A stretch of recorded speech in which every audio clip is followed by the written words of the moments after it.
All right. Well, thanks everybody. I appreciate you coming in. My name is Bob Gough. I'm the Associate Director for Facilities and Aquatics at William & Mary in Virginia. I'm happy to be here. Full disclosure, I'm a 1996 undergrad of WVU, so I'm excited to be back virtually in the state of West Virginia. Also, my stepdaughter just completed her freshman year at WVU. So even stronger ties back to the Mountain State. So you'll see that a little bit in the presentation as we go forward. I'm excited that Andy Darling is co-presenting with me here, helping out with this roundtable discussion. It is a roundtable, so that means we need you to be involved and to ask questions and to get feedback. So remember that when it comes down to the evaluation part, we are as good as you are. So be sure to get involved. Andy. Yes, sir. Yeah, and my thanks at the start. Bob put together all the materials. I said I'm happy to join in, but kind of limited bandwidth. So I appreciate you carrying that. And I know that for many of us, what comes next and what kind of our future transition into what becomes normal is kind of in the forefront of our mind. And with changing circumstances, we find out more. We found out more on WVU's campus this morning about what many of the things that we're going to talk about that we've been waiting for answers. We have some of the proposed answers just as of like 3 hours ago. So I think that's going to be one of the things that we probably will kind of dwell on is all of our campuses are different. Probably useful that we have the conversations, even though the situations might be a little bit different from one group to another. But interested in everybody's thoughts as we share what some of those possibilities may look like. Bob's advanced a slide. I think for those that have done the other roundtables, this is pretty probably old hat right now, but just kind of general guidelines. Keep your mic muted unless speaking, so we don't talk over each other. We'll try to use chat box and recognize, again, as already mentioned, our situations are going to be different. So kind of follow that no judgment zone piece, continue to discuss things, and we'll see. Hopefully we can all take away some things that are relevant, if nothing else, just knowing what our peers are faced with in different circumstances. All right, thank you, Andy. That was wonderful. So today, what I'm going to ask you to do is participate in this thought exercise. So we're fast forwarding the clock a little bit. Again, acknowledging, like Andy just said, we don't even know exactly what's going to happen tomorrow. So it's a challenge to ask you to fast forward 6 months, 12 months, 18 months out. But that's what I'm going to ask you to do. So try to put yourself in that place. So in this thought exercise, I'm asking you to think about what happens when COVID-19 has passed. There was a time in our history where the flu was a pandemic, where smallpox was a pandemic, and we got past it. So we're going to go under the assumption that at some point science is going to catch up with where the world is today, and there's going to be a point where we're post COVID-19. And that's where I want you to look at. So then the question becomes, what do we do? How does it affect the work that we do? So one of the things that we've had to do over the last several months is define what operations, programs, things that we do are mission critical. And not just within our department, but scaled up to the enterprise level, to the university level.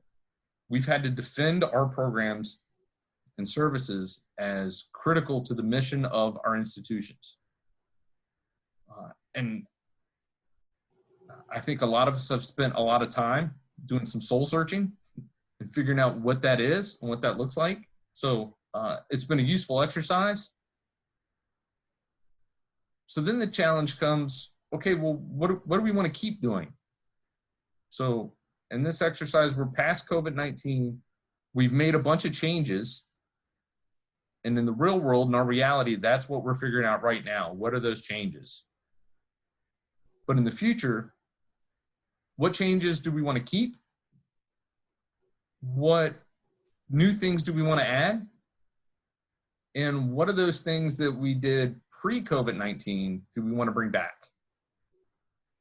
So today's discussion in those three questions: what do we want to keep? What do we want to add? And what do we want to bring back? So as we start to generate some of these questions, we're going to look at it through the lens of an academic year and think about the benchmark events that happened throughout our academic year. And in the chat box, if you could think about, for your institution, what are those things that you want to keep? What do you want to add? And what do you want to get back to? All right, everybody with me? Okay. So start with staff training. Beginning of the school year, one of the first things we do is we train our staff. For some of us, that means bringing staff back early. Maybe it's just supervisors. Maybe it's the full staff. Depends on the size of your institution. But at some point, we have to do a staff training. So when we think about that, what do we want to keep? What do we want to add? What do we want to bring back?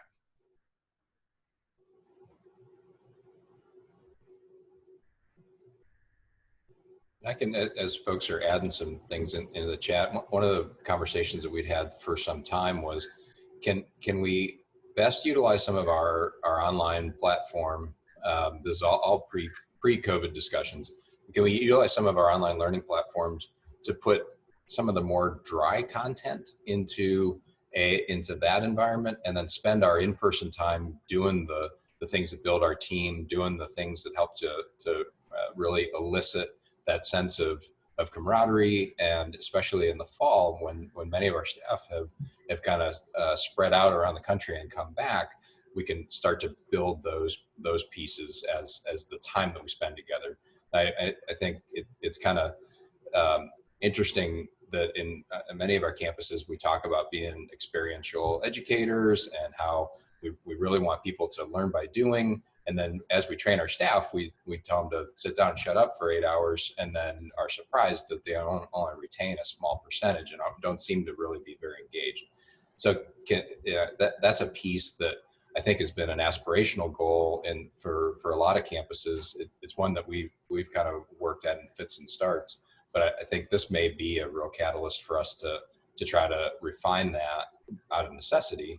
And then going forward, I would guess that would be a piece if it works well, that we want to keep, where the much of the dry content delivery and demonstrating mastery of that is on an online platform. And then we'll increase the amount of in-person interaction that we have. That piece might be a little truncated this year, but as we look to the future, that hopefully will be something that we could bring back more of the in-person piece. Some great stuff in the chat here about online training. I think, Andy, you hit it. That's a popular thing. I know for myself, I was a little scared of developing the online training part, and I've come to find out, like everything new, it's not all that scary. It's not all that hard. We can figure it out. And then, like you mentioned, when we get to that point where if we do the nuts and bolts online, then we can spend that in-person time building relationships and doing some of that team building stuff that we always want to do, but don't feel like we have enough time to get to it. So maybe it can help make our team stronger in the long run. Assessment, I'm glad to see that on there. That's always going to be there. If nothing else, we learned through that mission critical exercise, we have to have assessment. We have to have data. We have to have good reasons for doing what we're doing, in a very real sense, to justify our budgets. And in this case, to limit the amount of cuts that will will have been made through this experience. Photo scavenger hunt, that's cool. Right, let's think about welcome back events. We partner with our first year orientation office to provide a big, we call it late night at the rec, Recapalooza, rec night.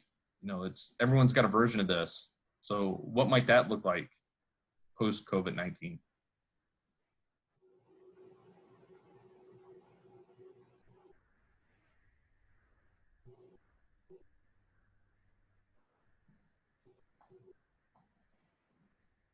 If you want to unmute and talk, you're welcome to do that.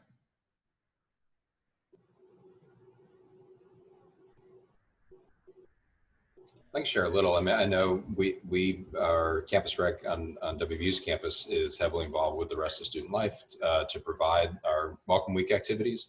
And one of the conversation points is that we're having to rethink how we structure pieces of it, certainly from some of the logistical pieces, but we don't want to lose the fact that as we bring back or bring in particular, our first year students, that much of what we normally program is about choice and about choosing what groups they want to interact with, making good choices. And so we really provide a structured environment for them to exercise that choice. And that's going to be really difficult for us to do when we're also trying to really limit numbers or limit capacities in certain spaces or looking at transportation difficulties and so forth. And so the thing that was striking to me was how many of the conversations continued to be recentered to say how is that supporting this desire for student choice and continuing to try to keep that as a lens as we try to structure some of those pieces. And again, we collaborate in many cases with those larger groups. So we're, I think, at the moment still in that planning phase. What we would do post-COVID, I would guess would be to try to wholeheartedly embrace let's bring back the big groups. We're fearful right now that if we don't have a programmed Fall Fest, our students are going to have their own. And so I would guess we're going to say, God, thank God we can actually do Fall Fest, and they didn't take over the streets. So yeah, I would imagine some of that piece of it might be looking over our shoulder at what kinds of things fell apart because we weren't able to pull it off as effectively as some of the other aspects. You mentioned the students kind of doing it on their own. Hey, I survived all that. I made it through the block party over on Grand Avenue. So, I can't say it was all good, but it wasn't all bad either. But yeah, you make a great point. I mean, I think face masks are going to be something that are going to stay with us for a period of time. Some of our students hate them and aren't going to wear them ever unless they're absolutely mandated to. And even then, they're going to test those boundaries like they do with everything else.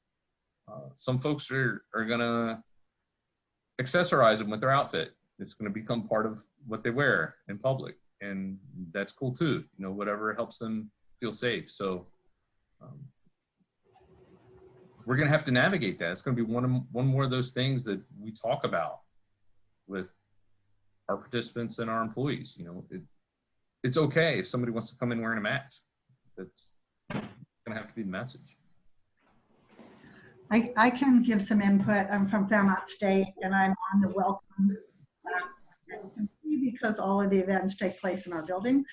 And they had a very big resource fair, which was great for all the student organizations to come out, kind of gather students to come. And it was on the front quad, a big grassy area. And they're not going to do that this year. They've just put out an email saying every student organization has to come up with their own little video. And that's kind of their way to sort of come and join our organization. So post-COVID, I'm 100% sure they're going to go back to a normal resource fair where all the people out on the quad with a great big picnic and everything that happens is kind of one of the highlights of that whole weekend. We'll go back to that and hoping they can have more crowds again. They're also looking at some of their events to take place in, very large spaces, but limit the number of people. So, like maybe 80 people in a very large gym that could have actually held probably 400 before. And then transferring that activity over a couple times throughout the weekend so everybody gets that option. But it's really challenging for them because it's a huge weekend and everybody is all together, and it's a way for all this, new freshmen and staff and everybody to be with each other, and they're trying to make everything as virtual as possible. I know this because I got asked the size of tables, the square footage of the gyms, and how they could sort of space people out so they could still have some sort of events based on that social distancing guidelines. So, but post-COVID, I can guarantee you they just want it to go back to normal. I was going to jump in, and Robin kind of gave me a reminder, but on our campus, in conjunction with kind of Welcome Week events, they do a org fair in our union, but then we also tend to do a sport club specific one in our building.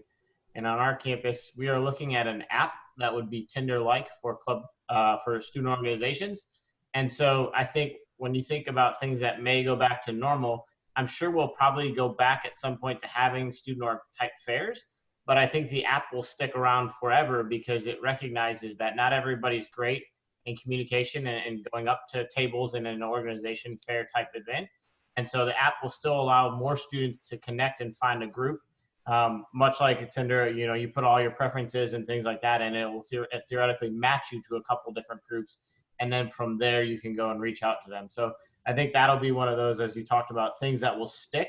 Now, will we go back to having a club one specifically as well? We'll have to see, because our clubs enjoy that part of it. But I think if you think about the students coming in and then this pandemic and kind of what it made, I was on a committee that worked on this idea of like, how do we find a different way for students to find and engage and connect in this time? But then it may never go back. It may still be a blended type of engagement, if you will. So I think that'll be unique to see over the next year to 2 years how that evolves and changes. But at least for the fall, that's their main way of probably connecting students to groups. And I think you hit one of the magic words, Chris, when you said blended. I think that's what post-COVID-19 world is going to look like. We've been trending that way for online education, and those of us that teach CPR classes and other certification classes, this blended learning aspect has been out there for a little while. This experience has really pushed us more down that road, maybe a little faster than we would have gone if we didn't need to. So that's a really interesting idea. Tinder for student orgs. Yeah, that's. And the best part about it, not to get too much into it, but a student at Ohio State created it as a project. And one of our, I don't know, I think it was one of our student leaders in Fraternity Sorority Life was friends with them and brought it up. And so they've already done all the paperwork on our campus to make that student a vendor, and he's going to create it specifically for us, but who knows where it goes from there.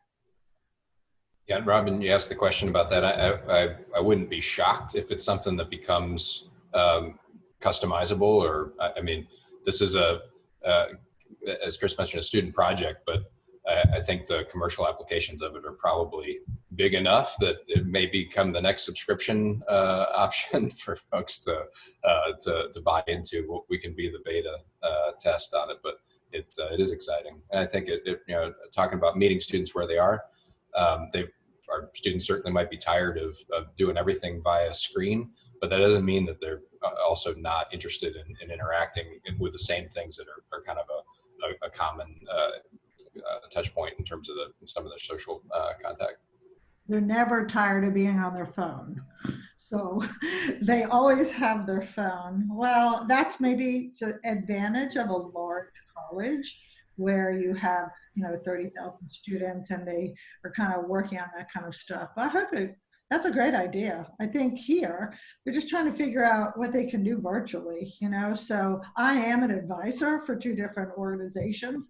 So now I have to kind of gather up these kids to get it together to do some sort of YouTube or project video or something so that at least they can get it out there, because this is Greeks, this is everything. And if they can't be face to face to kind of recruit students, student government elections are going to end up being got delayed, and they're not doing that till the fall. So yeah, but again, I'm so much more used to like having to look at my computer now than I ever was. So maybe that's a good part of this. Yeah, it's going to look different, and some of us are going to get there kicking and screaming, and some of us are going to jump in the deep end. So, and same holds true for our administrators and for our students. So it's just the reality where we are. The staff recruitment, that's not dissimilar from student org recruitment. So Matt had some really cool ideas in the session before this one about staff recruitment. He said he wears his official stripes around campus to recruit for officials. So that's pretty cool. I like that small school ideas. So he encourages his intramural supervisors to do that as well. So, what might staff recruitment look like in the future?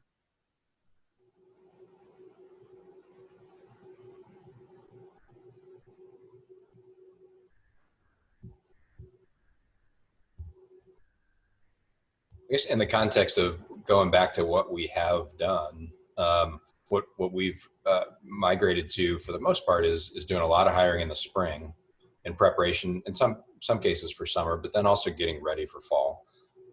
And we didn't get a chance to do that this spring. So this year is a big question mark in terms of how we're going to scramble to get that done. And I don't think that's anything that anybody wants to desire to keep doing.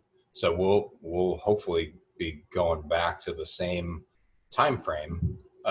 Whether our methods or our platforms change kind of remains to be seen. But I think we would, I suspect, like to go back to that same kind of cadence where we can engage with students on campus in the spring and have a good handle on who it is that we're going to be bringing back in the fall. And so we're not in a situation where 2 weeks into the semester we're training staff. That never really pans out so well, and that may be where we are in just a few months. Yeah, I think the old paradigms of waiting till after spring break to hire for the next semester, that may not be our best options moving forward, because we don't know what the academic calendar is going to look like in the future. If COVID-19 is the first of several of these types of things, and they seem maybe to be worse in the colder months, then does the academic calendar permanently change? Does Thanksgiving break end our in-person semester? Do we start classes later in January or February? Does every school go to an online J-term? These are all unknowns right now, but it's going to impact everything we do, and certainly the hiring cycle. And we're in exactly the same point. We typically do our hiring. We send all of our advertising materials out right before spring break, and in the middle of spring break, we all went home. So we'll roll with what we've got. If there's a good news, it's that maybe some of the staff and some of the other program areas will be working in the facility, because maybe those program areas won't be running in the same way that they did before. So we just got off a call that said, let's remind all of our student employees that we all work for the department first and for the program area second. So we got to look big picture for that, kind of that Disney model that we're all cast members and we do what we need to do for the benefit of the greater good. So our college is going to bring us back a week early. and we are not having Labor Day. We're going to go straight through 15 weeks.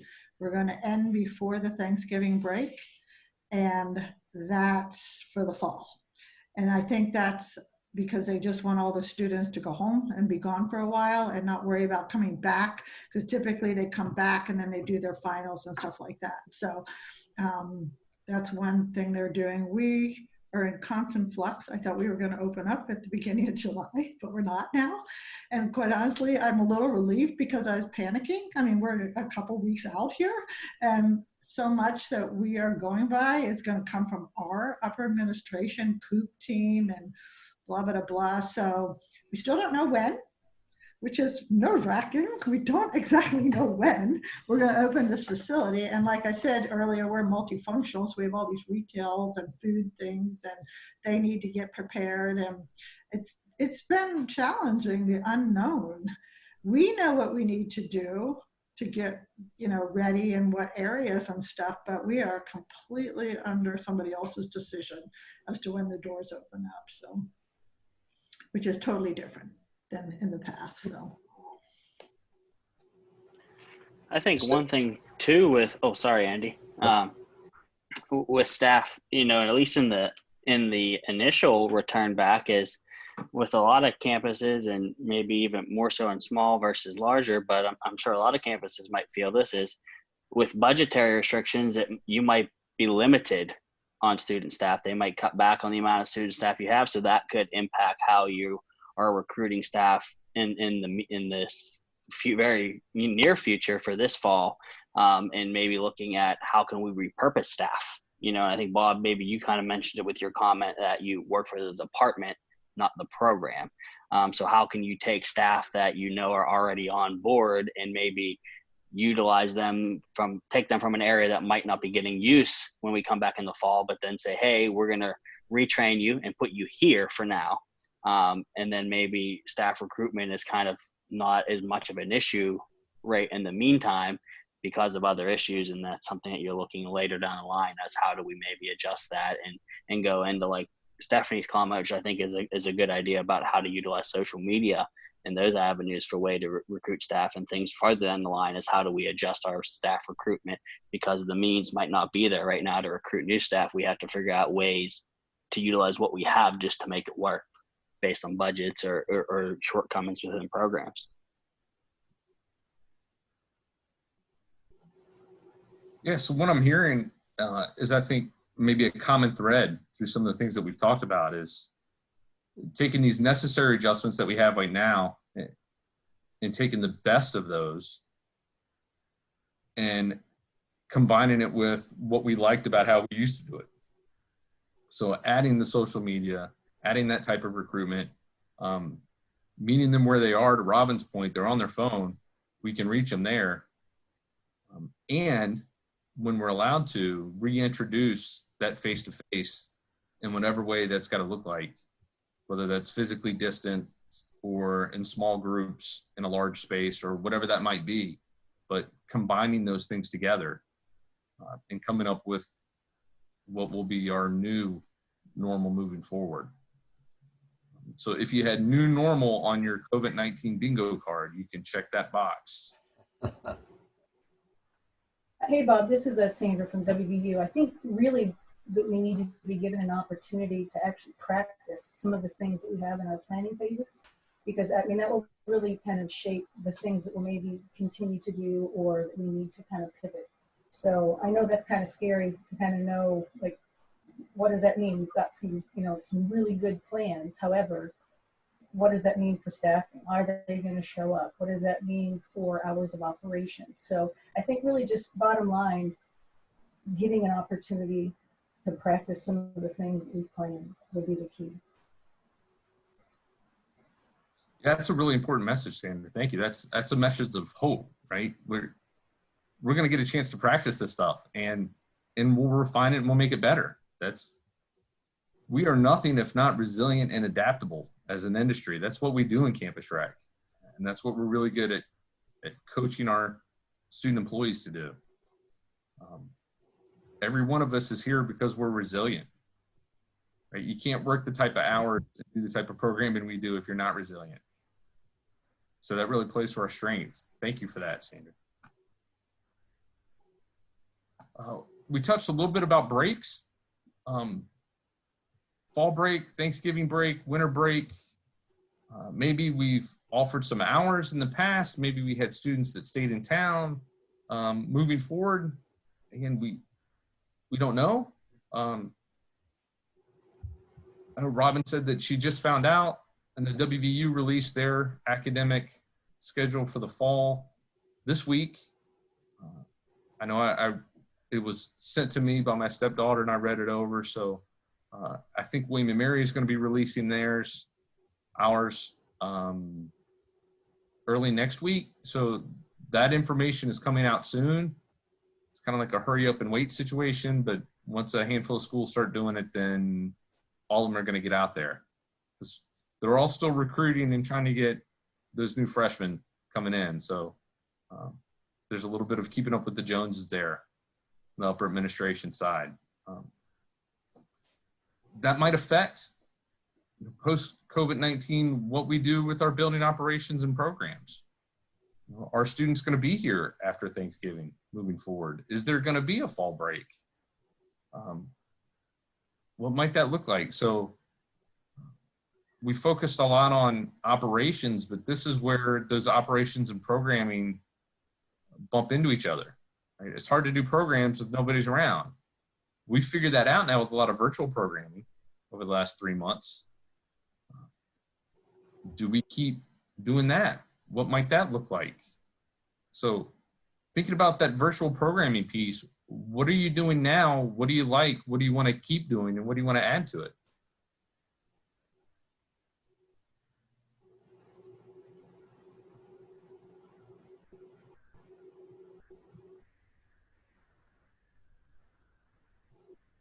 Well, I know we got into doing the virtual delivery of fitness programming by necessity.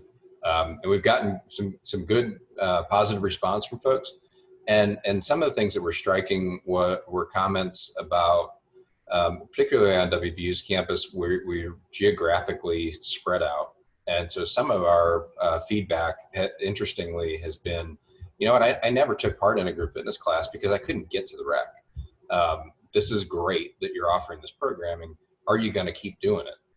And so, sure, I probably, that may be something just looking at access that we're going to try to remove a barrier.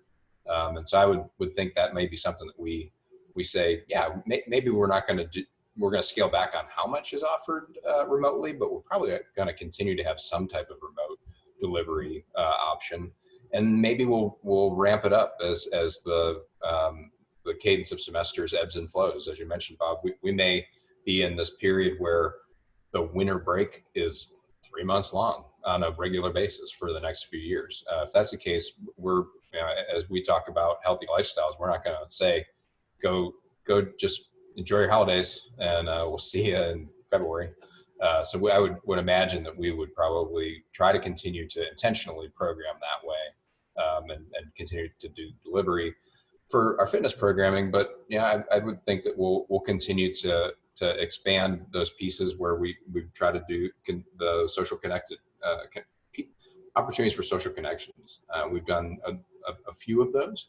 I would think we'll probably try to do some additional ones. And in that case, I think we need to get some more feedback from our students on what types of things they find engaging and useful. Right now, we're being very prescriptive. I don't think we're getting a significant amount of feedback in terms of what kinds of things are actually valuable. Michael, I saw your mic hop on. Yeah, UA has jumped on the esports bandwagon, obviously. I think we're all of our sport programs, competitive sports people are kind of on that bandwagon, but we just actually this year have also we have an esports under our sport clubs umbrella as well. And I think that's something we're looking to do is we're trying to bridge that gap and make it truly a sport programs model. Like we feel like we're kind of a house divided. So kind of finding ways for both our staff and our sport club participants to engage with the other side of the house. Like our officials don't really know what sport clubs do. as much as some of our clubs are very removed from intramurals. So kind of leaning on our esports club to help guide some of those decisions we're making for our esports intramural programming is something I think we're looking to do. Yeah, you're right. Esports is one of those things that has come on like gangbusters in the last 2 months. Right? I work with, some of you may know Joe Ty, who's our assistant director for intramural sports at the College of William & Mary. He's been at the college over 30 years. And when we brought up esports to him last year, he's like, we don't do video games. Now, it's like one of the primary things that our competitive sports program is doing. So, like I said earlier, either you jump into the deep end or you get dragged into the deep end. But he's in there now, and we're working through it. So that's a good thing. You know, it's keeping up. As Dan said, as Andy said earlier, we're reaching people that maybe we didn't reach before. It was an access issue. So we're getting them. Esports is one of those things that's not going away. It's only going to be a bigger part of what we're doing. Ryan, Slippery Rock, what are you guys doing up there?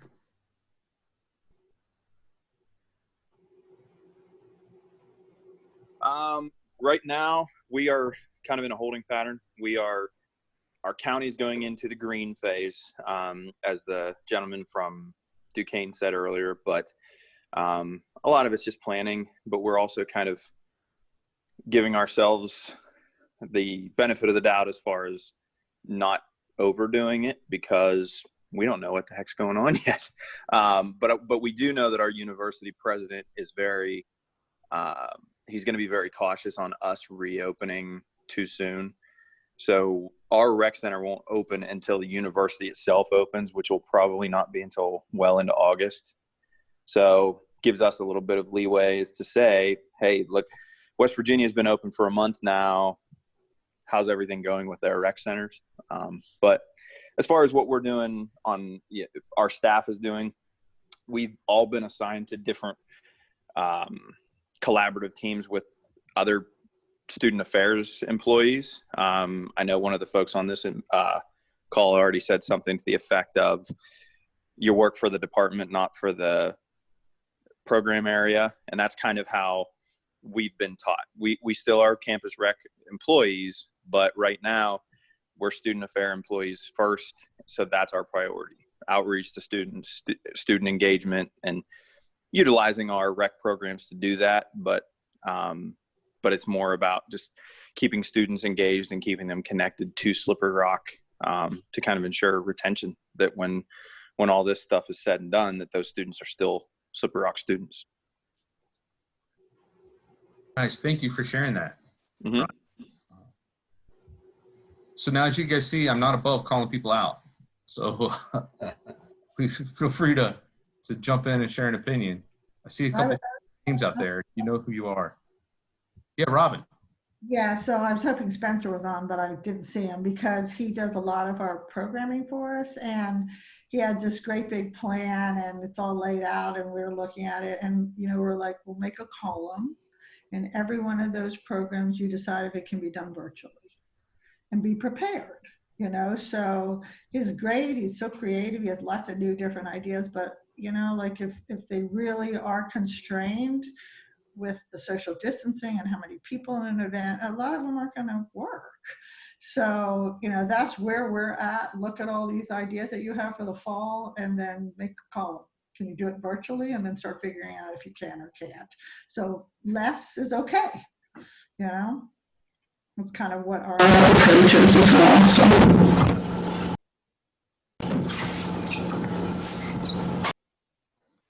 well. And that brings up something that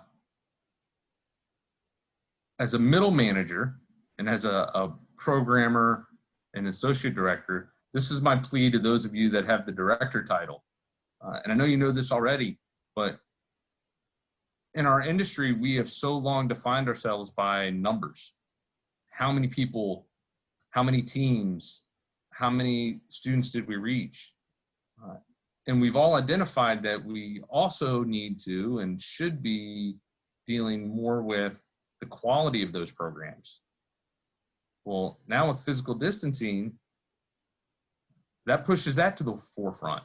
So the numbers aren't going to be there. We're not going to have 20, 50, 150 flag football teams in the fall. We might have a pump, pass, and kick competition. But did those 25 people really enjoy it? And did it meet our assessment goals and our outcomes that we had put out there? So I know we all know this, but this is my plea as a programmer up the chain of command to all those directors that are out there, and for you to sell it to the upper administration, is that, hey, we need to recalibrate. You know, it's not going to be the same type of numbers. It's not going to look the same, but the quality of our programs are going to remain the same. And again, they're going to look different, but we're doing our best to reach that student and get that satisfaction in those quality points. I think that's a good point, Bob. And I think it's probably going to be something that comes less into the spotlight this coming academic year, because everything's going to look different. And so if someone is, the measurable outcome typically is participations or numbers of participants, that's probably going to be an easy pass. But making the intentional case of what we're doing from a quality standpoint is something that now's an opportunity to do that, because hopefully we get to a point where this isn't our reality every minute of every day, and we are, we're focused right now on what's it look like after COVID-19. After COVID-19, we may not have the restrictions. Hopefully we're playing flag football. Hopefully we're playing all of the different club sports that we typically are housing under our umbrella, and maybe at that point everything just switches back to the same measured outcome, which may or may not be a useful metric. It's convenient, but this could be an opportunity for us to raise the bar, even if we're back to kind of a normal context, whatever normal was.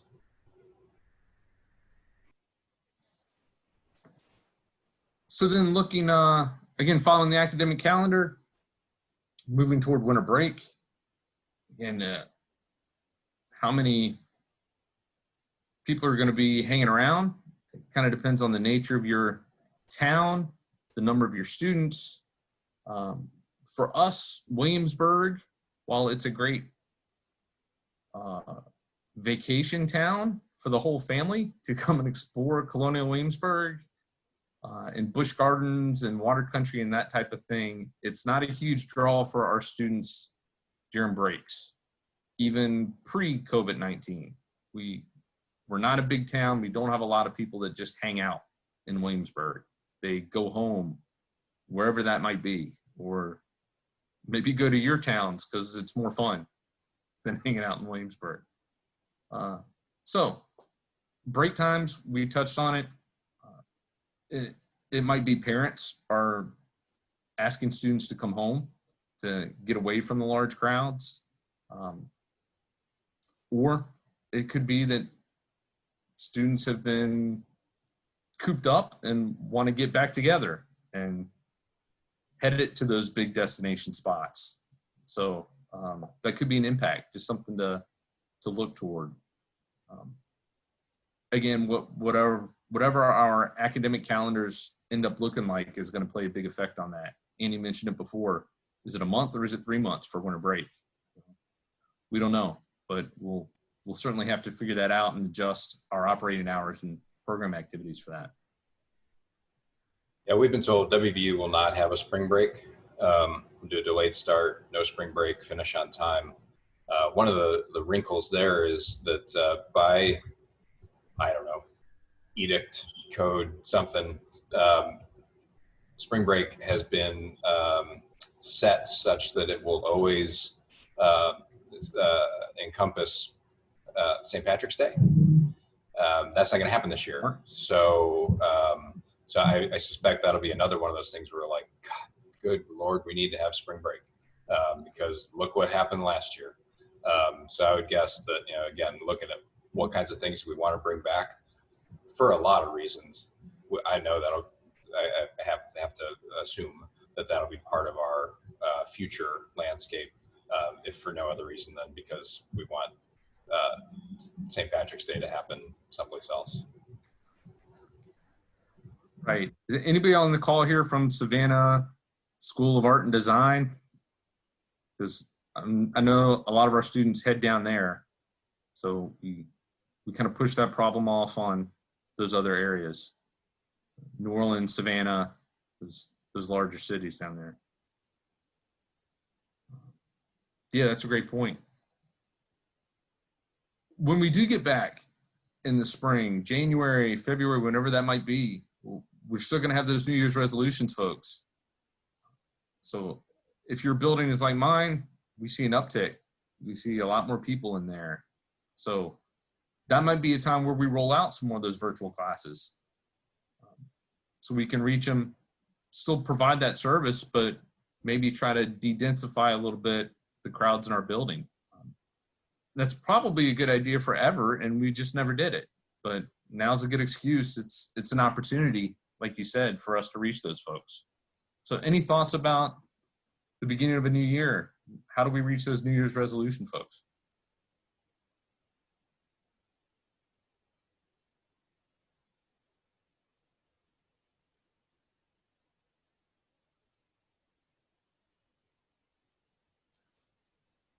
All right, I'm going to start calling people out. Hey, Bob, I was going to jump in. I'm curious. We talked about the change in a lot of academic schedules too. So for those that allow community memberships or faculty staff, I think that makes our January look much different if our students aren't on campus for most of that month.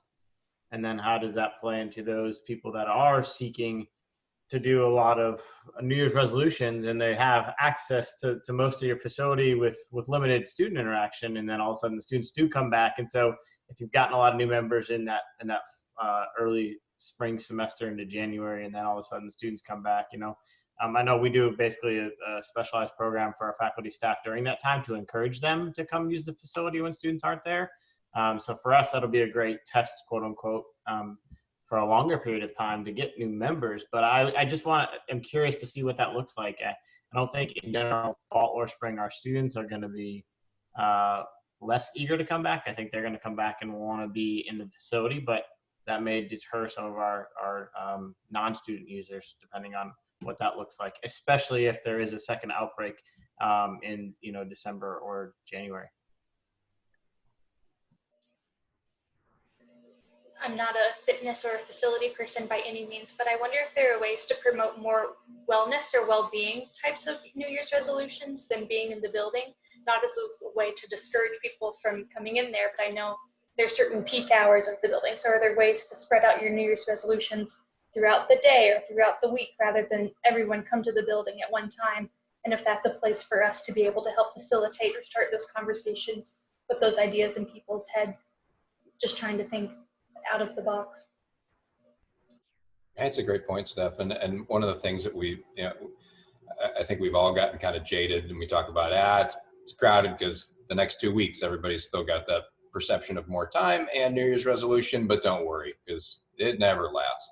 Well, maybe it's an opportunity for us to intersect that and actually make it last, but make it last in something that's sustainable instead of, but the only thing I'm going to do is try to up the frequency of how much time I work out. Maybe it is a more holistic piece that is something that you can make part of your lifestyle. That's a great point and a good opportunity. Again, looking at what kinds of things we want to keep, that would be a fantastic outcome if we could actually impact people throughout the year, not just for 2 weeks at a go.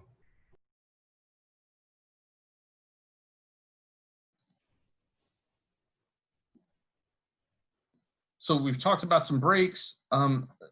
Let's fast forward to end of the year events. So we all just had this experience where we weren't able to do our typical end of the year banquets, award ceremonies, whatever. We did those virtually, or we decided to wait and do them in the fall when we get back.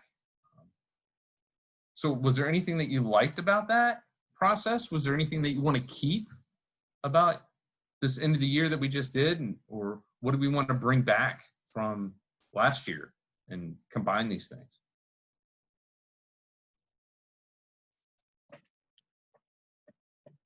This is Dennis at George Mason, and we did a video where we announced all the different winners, and we're thinking of continuing that and have a session in person, but it's never attended by 100% of people. So if we get 80% of people, great, but we still want something for the other 20% who can't make it.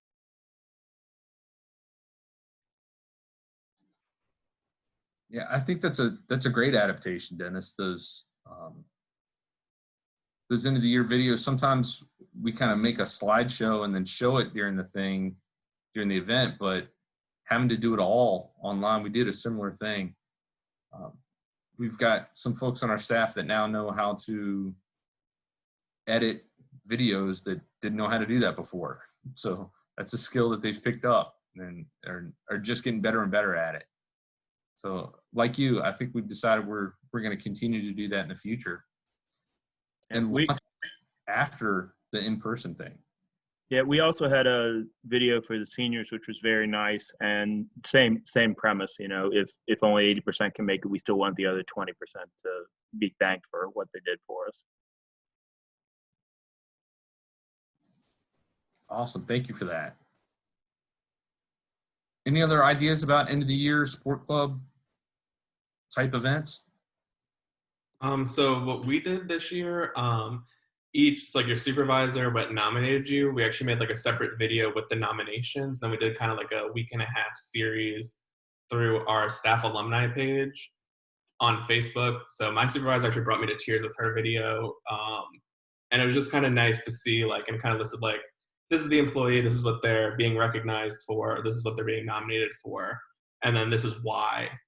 And then they made a YouTube video with all the winners, like, and also like throughout our facility, kind of highlighting areas maybe you haven't been to, like working in sport programs, what, like seeing the outdoor rec facility and seeing other things that maybe I haven't had the chance to explore yet. That's very cool, and that's a great example of things that changed, but maybe we're going to continue to do something like that, and then add back in that in-person aspect of that. I can definitely see that happening. That's awesome. All right, in the 5 minutes or so we've got left, what questions do you have? What did we not cover? What do you want to take away from this? Get the benefit of the folks in the room.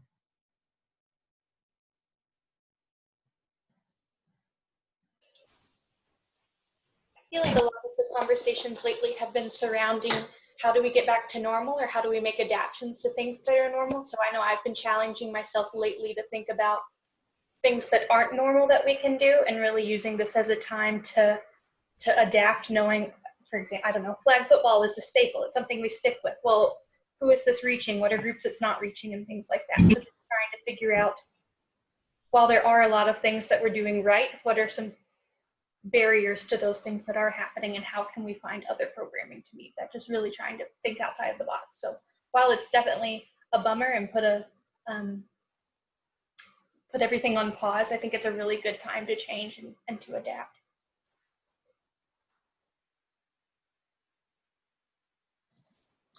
Robin, do you have something?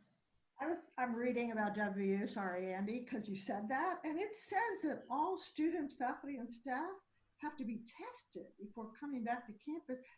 How are you going to know this? I mean, it's going to be hard enough. I used to work at WU long before that, really crazy, and there were thousands of people in the building. So I'm trying to, it's going to be so hard to make people wear masks. Exercising, they don't want to run around the track and be on treadmills with the mask. And now you have to wonder if they've actually been truly tested. How are they going to do? Are they going to bring a piece of paper like, I'm good, I don't have it? How are you going to do that? I'm about to get in the car and drive to campus because the National Guard's looking at different sites on campus for testing locations, which the rec will be one of those. I'll make sure that they're looking at the same spaces I'm wanting them to look at. But the plan our procurement folks are in the process of getting 35,000 test kits. And I don't know, they're still working out the logistics of how that'll roll out, but will likely be in a situation where there may be something really onerous if you have not actually gone through and completed the test, to where, I don't know, your student ID doesn't work. It really limits your access to things. So we'll see. I don't know. I'm not sure how that's actually going to roll out. I would guess not as smoothly as we want it to. But that's the intent, is at least as an initial metric to say, as everyone's coming back, these are the folks that I mean, Marshall is a good example for us. They brought back their football team and had 3 athletes test positive that had no idea they were asymptomatic, and so they're able to then quarantine them and kind of keep that from spreading. We're going to have that was a couple hundred players. We're talking about thousands coming back in. Yep. So I mean, we'll see. I mean, if we don't test, we don't know. That's a piece that has kind of plagued the state of West Virginia. We're getting lauded for not having any cases. We're like, yeah, it's because we've been begging for tests. We can't get them. 0 tests equals 0 cases. But we're not in that boat anymore. We have a lot of universities and small colleges, et cetera, and a lot of us do want to WVU to see what they're so maybe it's coming for us too. They also, in this article, says that everybody has to do a COVID-19 education, which I think is a good idea. So and I know that WVU doesn't even graduate certain kids unless they take sort of certain tests that are part of kind of student health and student affairs and stuff like that. So they're probably just going to add to the agenda. Yeah, same platform. We changed our. I guess Alcohol EDU was a branded program with the previous vendor. New vendor has customizable modules, and so this will be a module there. And if you complete it all, then you're able to proceed forward. But I think it even affects your ability to start classes if you haven't completed those. There had been a fine attached at one time with the Alcohol EDU stuff. I don't know if it'll be. I don't think it's going to be that, because there certainly are some students that just opt out. They don't care. And just pay the fine. But we want to make sure everybody has the information. Hey, folks, I'm going to interrupt just for a second here.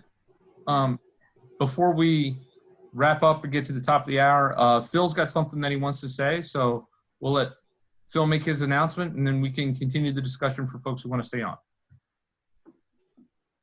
Thanks, Bob. I just wanted to jump on real quick, and for those that are left on, I just wanted to thank all of you that have participated all week on behalf of the state of West Virginia, and truly thank Stephanie and Chris and the folks at WVU for hosting this. Stephanie and Chris put in a ton of work on their end to make sure everything went off without a hitch. So I think those two really deserve a round of applause for all the work they did. This would not have gone off as smoothly and as great as it did without their work. So I just wanted to make sure that they got recognized for what they did, and we appreciate all their work. So hopefully everyone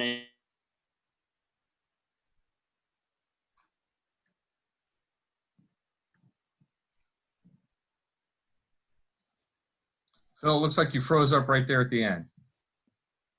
Sorry, but I'll put it in the chat, but I'll echo that. Thank you to WVU. Thank you to Fairmont State. Thank you for everybody who presented, everybody who attended.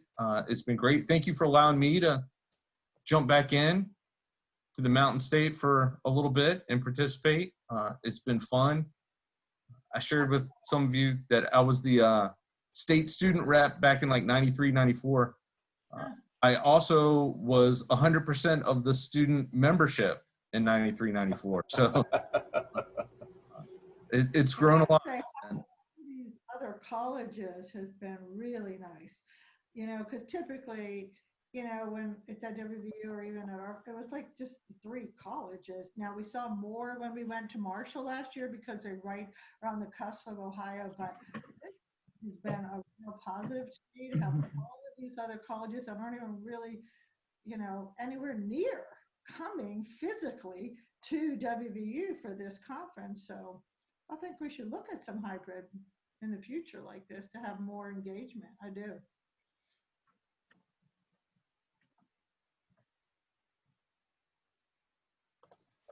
Stephanie, is there a link to the Qualtrics that you want to put? Yeah, I will send it in the chat. And Phil may have been mentioning it when he got paused, but we'll be sending out a survey about everyone's entire experience as well. So look out for that in your email. Fantastic. Thanks, everybody. It's great to see you. I'll swing by next time I'm in town. Sounds great, Bob. We'll give you an elbow bump. Oh, that'd be awesome. Thank you.